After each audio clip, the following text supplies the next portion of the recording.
Bismillahirrahmanirrahim. Today I'd like to give you an introduction to solving quadratic equations.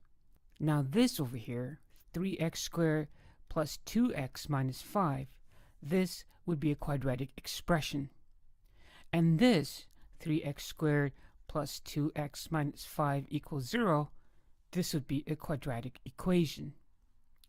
And finally, if I were to write f of x is equal to 3x squared plus 2x minus 5, this would be a quadratic function. So this would be a quadratic expression, and this here, on account of this equal sign over here, that would be a quadratic equation, and finally this would be a quadratic function.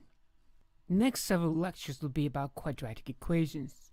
In other words, how do we go about solving quadratic equations? That is, if you had 2x plus 3 equals 5, now this is a pretty easy equation to solve.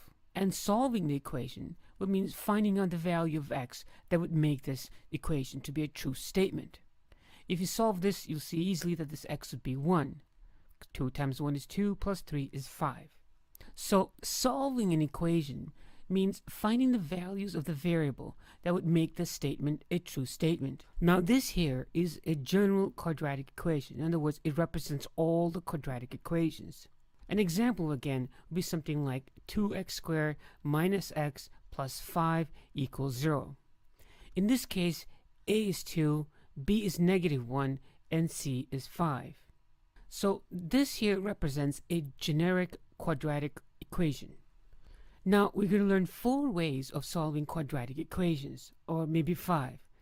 The first way is by graphing. In other words, you can use graphing to solve quadratic equations. The second way is by factoring. That is, you can factor out this expression and solve it. Now this third way is called completing the square. And of course, who can forget the quadratic formula? The quadratic formula, which you may have been trying to forget, is this: x is equal to opposite of b plus or minus square root of b squared minus 4 times a times c all over 2a, like this. Again, the quadratic formula is this: x is equal to opposite of b plus or minus square root of b squared minus 4ac over 2a, where this is a, b, and c.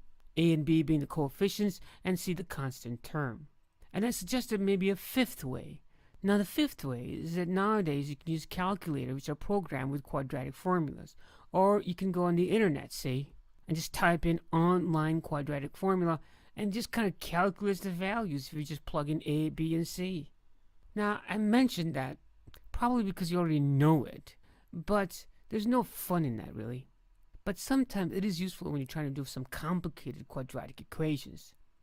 But for us, we should learn these 4 ways: graphing, factoring, completing the square, and of course, the quadratic formula like this.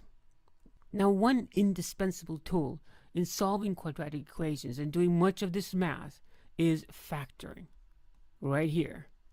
And that is what we shall start with. First, we shall review how to factor, and then we shall learn how to solve quadratic equations by factoring. That is what we shall do next time. Until then, as-salatu was-salamu ala rasulillah walhamdulillahi rabbil alameen. Assalamu alaikum.